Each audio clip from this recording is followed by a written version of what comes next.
Day 5 ഇന്ന് അഗ്നി. അപ്പോൾ അഗ്നി നമുക്ക് ഏത് ആധാരത്തിലാണ് അഗ്നി ഇരിക്കുന്നത്? ഏത് ആധാരം?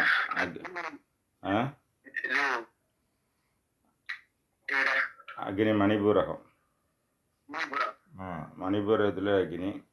അപ്പോൾ അതിൻ്റെ വർക്ക് എന്തോന്നാണ്? നിങ്ങൾ നമ്മുടെ യോഗ, ആസ് പെർ യോഗ എന്തൊക്കെയാണ് അഗ്നി?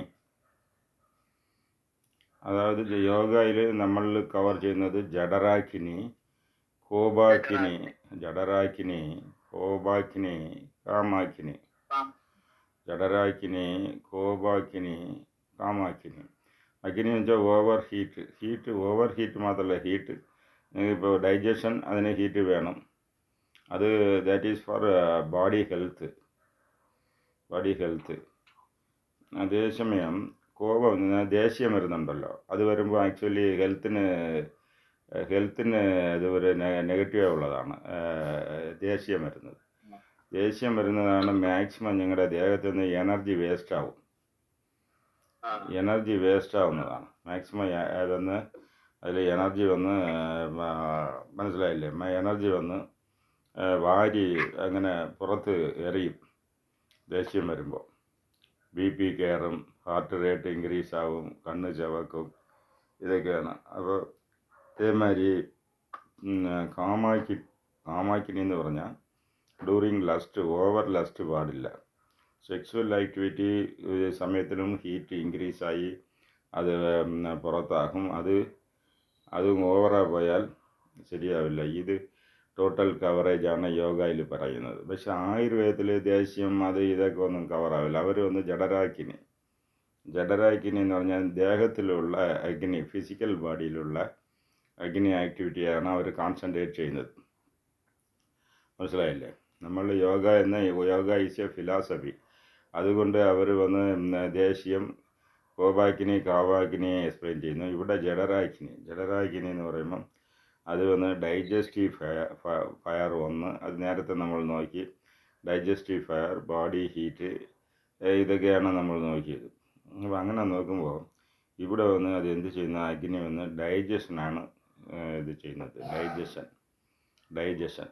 അപ്പോൾ ഡൈജഷൻ എന്ന് പറഞ്ഞാൽ നമ്മൾ ആൾറെഡി നിങ്ങൾ ഡൈജഷനെ കുറിച്ച് നോക്കി. അത് കഫം കൂടിയാൽ വന്ന് മന്ദാഗ്നി, പിത്തം ജാസ്തിയായി പോയാൽ ഓവറായിട്ടുള്ള വിശപ്പ്, അതുകൊണ്ട് ദീക്ഷാഗ്നി. ഓർമ്മ. അടുത്തത് വന്ന് വാദം വന്ന് പിത്തൻ്റെ കൂടെ ജാസ്തിയായി പോയാൽ അത് വന്ന് വിഷമാഗ്നി. അടുത്ത് എല്ലാം നോർമൽ ആണെങ്കിൽ അത് വന്ന് സമാഗ്നി എന്നുള്ളത് നോക്കി. അപ്പോൾ it is a digestive fire. അത് വന്ന് ഇത് അതിൻ്റെ അടുത്തത് വന്ന് എന്താ വെച്ചാൽ ട്രാൻസ്ഫർമേഷൻ. What is transformation? അങ്ങനെയെന്ന് വരുമ്പോൾ നിങ്ങളൊരു ആഹാരം നിങ്ങൾ കഴിക്കുമ്പോൾ അത് വന്ന് ഫുഡ് പ്രോസസ്സിങ് നടക്കുന്നുണ്ടല്ലോ. ഫുഡ് പ്രോസസ്സിങ് നടക്കുന്നു. ആ പ്രോസസ്സിങ് നടക്കുന്നത് മനസ്സിലായില്ല? നിങ്ങൾ ആഹാരം കഴിക്കുന്ന അതിൻ്റെ കൂടെ ഹൈഡ്രോക്ലോറിക് ആസിഡ് ഇതെല്ലാം വന്ന് ഒരു പ്രോസസ്സായി അത് വന്ന് ഡൈജസ്റ്റീവ്, നമ്മൾ ബ്ലഡിൽ സ്മോൾ ഇൻറ്റസ്റ്റൈനിൽ വലിച്ചെടുക്കുന്ന രീതിയിൽ ഒരു ട്രാൻസ്ഫർമേഷൻ അത് വന്ന് ആകുന്നു. അതിൻ്റെ ശേഷം തന്നെ അത് വന്ന് കുടലിൽ വന്ന് നമ്മൾ അബ്സോർവ് ആവുന്ന സ്റ്റേജിൽ അതിൻ്റെ പേരെന്തോന്ന്? അബ്സോർവ് സ്റ്റേജിൽ എന്ത് പേര്? ശബ്ദധാതുവിൽ ആദ്യത്തെ രസം. അത് അബ്സോർവ് ഫുഡിൻ്റെ ഫസ്റ്റ് സ്റ്റേജിൽ അബ്സോർവായി ബ്ലഡിൽ ചേരും മുമ്പേ അതിന് റെഡ് കളറൊന്നുമില്ല. ആ സ്റ്റേജിൽ വലിച്ച് അത് വന്ന് ലിംഫാറ്റിക് സിസ്റ്റം വഴിയായിട്ടാണ് ആദ്യം ബ്ലഡ് സ്ട്രീമിൽ കയറുന്നത്. ആ സ്റ്റേജിലുള്ളതാണ് രസം എന്ന് പറയുന്നത്. അപ്പോൾ അത് ട്രാൻസ്ഫോർമേഷൻ അല്ലേ? ആ ഫുഡായിട്ടുള്ളത് വന്ന് പല സ്റ്റേജ് ബൈ സ്റ്റേജ് ട്രാൻസ്ഫോർമേഷൻ ചെയ്താണ് അത് വന്ന് അബ്സോർപ്ഷൻ സ്റ്റേജിൽ കൊണ്ടുപോകുന്നത്. According to our yoga philosophy, absorption is done by samana plus prana. അതേമാതിരി elimination is done by samana plus apana. അതാണ് അതിൻ്റെ ഇത്. അടുത്തത് വന്ന് അതിൻ്റെ metabolism, heat production in the body. Metabolism ആദ്യം ഹീറ്റ് പ്രൊഡക്ഷൻ. ഹീറ്റ് വന്ന് ഞാൻ പറഞ്ഞല്ലോ, ഒരു നോർമൽ ഹീറ്റ് മനുഷ്യന് കൊണ്ട് ഒவ்வொன்றுം ഒരു ഹീറ്റ്. ആ ഹീറ്റ് വന്ന് നമുക്ക് 98.2 ഡിഗ്രി ഫാരൻഹീറ്റ് അത് മെയിൻറ്റെയിൻ ആകണം. അത് കുറഞ്ഞു പോയാൽ ജന്നി, അത് കൂടി പോയാൽ ഫീവർ. എന്തോന്ന് കുറഞ്ഞു പോയാൽ വന്ന് ജന്നി വന്നാലും മരിച്ചു പോകും. ഇങ്ങനെ 38 ഉണ്ടല്ലോ, അത് മരിച്ചു പോകും. അത് ഹീറ്റായി പോയാലും നമ്മൾ വന്ന് എന്തെന്ന് വെച്ചാൽ ഓവർ ഹീറ്റായാൽ അത് 1.4 ഡിഗ്രി ക്രാസ് ആയാൽ ബ്രെയിൻ ഡെത്ത് ആയി പോകും. നമ്മൾ പറഞ്ഞ എന്താ റെപ്റ്റൈൽസിന് 116 ഡിഗ്രി വരെ പിടിച്ച് നിൽക്കാനുള്ള കഴിവുണ്ട്. ഹണി ബീക്ക് 120 ഡിഗ്രി പിടിച്ച് നിൽക്കാനുള്ള കഴിവുണ്ട്. ജേംസ്, നമ്മൾ കൃമികൾ, കണ്ണിൽ കാണാതെ കൃമികൾ വന്ന് 1200 ഡിഗ്രി സെൻറ്റിഗ്രേഡ് വരെ പിടിച്ച് നിൽക്കാനുള്ള കഴിവുണ്ട്. പക്ഷേ മനുഷ്യൻ്റെ ഹീറ്റ് ഒരു പർട്ടിക്കുലർ ഇത് ക്രാസ് ചെയ്താൽ അത് ബ്രെയിൻ ഡെത്തായി പോകും. എന്തോന്നു ബ്രെയിൻ ഡെത്തായി പോകും. 104 ഡിഗ്രി ക്രാസ് ചെയ്താൽ ബ്രെയിൻ ഡെത്ത്, അതേ ബ്രെയിൻ ഡെത്ത്. അപ്പോൾ അതെന്ന് വെച്ചാൽ ഫീവർ എന്ന് വെച്ചാൽ നിസ്സാരമായി ഇരിക്കരുത്. ഫീവറാണ് ഇരിക്കരുത്. അത് വന്ന് പെട്ടെന്ന് ഒരു ലെവൽ ക്രാസ് ആയാൽ ഇതായി പോകും. അതുകൊണ്ട് കുട്ടികളായിരുന്നാലും ശരി, വലിയ ആൾക്കാരായിരുന്നാലും ഇപ്പോൾ ഉള്ള വീടുകളിലെല്ലാം തെർമോമീറ്റർ വെച്ചിരിക്കുന്നു. ഒരു ഫീവർ വന്ന് അളന്ന് നോക്കണം. അത് 102 ഡിഗ്രി ക്രാസ് ചെയ്താൽ ഉടനെ തന്നെ ഡോക്ടറെ അടുത്ത് പോയി അത് ശരിയാക്കി കൊള്ളണം. ഓക്കെ. ആയുർവേദ ട്രീറ്റ്മെൻറ്റൊക്കെ എടുത്ത് അതൊക്കെ വന്ന് വേറെ രീതിയിലാണ്. ഫീവറിനൊക്കെ ഇമ്മീഡിയറ്റ് റിലീഫ് എന്തൊക്കെ വേണമോ അതിന് വന്ന് അലോപ്പതി പോകുന്നതാണ് നല്ലത്, പെട്ടെന്ന് റിസൾട്ട്. പിന്നെ നമുക്ക് ഏത് പ്രോബ്ലം ഒന്ന് കണ്ടുപിടിച്ച് അത് you can clear through Ayurveda medicines. മനസ്സിലായ? അതാണ് ചെയ്യേണ്ടത്. അതില്ലാതെ നമുക്ക് ഒന്ന് ഇമ്മീഡിയറ്റ് റിലീഫിന് വേണ്ടി വെയിറ്റ് ചെയ്യരുത്. Okay, right.